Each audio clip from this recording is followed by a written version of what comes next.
व्याकरण के अगले चरण में हम लोग सीखेंगे व्यंजन। स्वर के बारे में आप लोगों को कल बताया गया। स्वर कुल कितने प्रकार के होते हैं? कितने? तीन प्रकार के स्वर होते हैं। कौन कौन सा? बहुत अच्छा।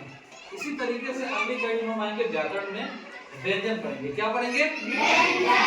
व्यंजन। बोलिए एक साथ में, व्यंजन उन वर्णों को कहते हैं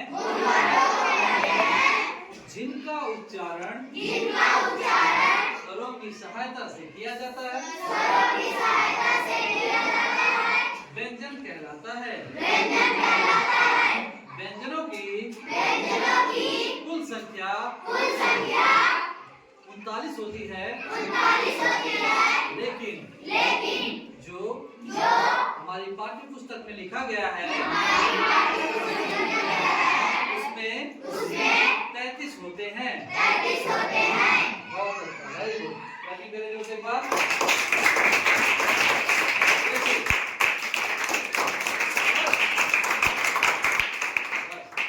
जैसे कलम ना, कलम शब्द जो है इसमें स्वर मिले हुए कि नहीं मिले? क आधा मा धन आधा, ठीक है। ये मिलकर क्या बनता है? हेडिंग आपकी आती है व्यंजन के प्रकार।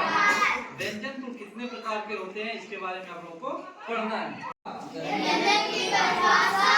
तो व्यंजन की परिभाषा बताई है ना कि व्यंजन उसे कहते हैं जिसमें स्वरों की सहायता से बोला जाता है। क्या कहा जाता है? तो अगला क्रम आता है व्यंजन के प्रकार। व्यंजन के कुल 3 प्रकार होते हैं। कितने प्रकार होते हैं? 3। कौन कौन सा?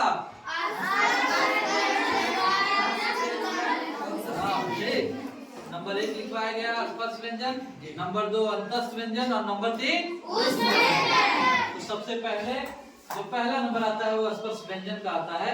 तो स्पर्श व्यंजन किसे कहते हैं इसकी परिभाषा आप लोग बोलिए मेरे साथ तेज आवाज में।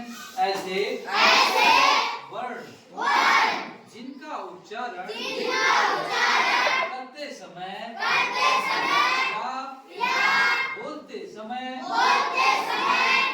मुख के किसी न किसी अंग से स्पर्श होता है,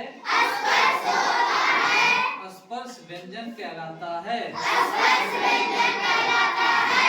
स्पर्श का मतलब हमने बताया था छूना। क्या बताया था? स्पर्श मतलब क्या बताया था? इसकी एक और परिभाषा है, इस परिभाषा को भी आप लोग देख लीजिए। स्पर्श का अर्थ होता है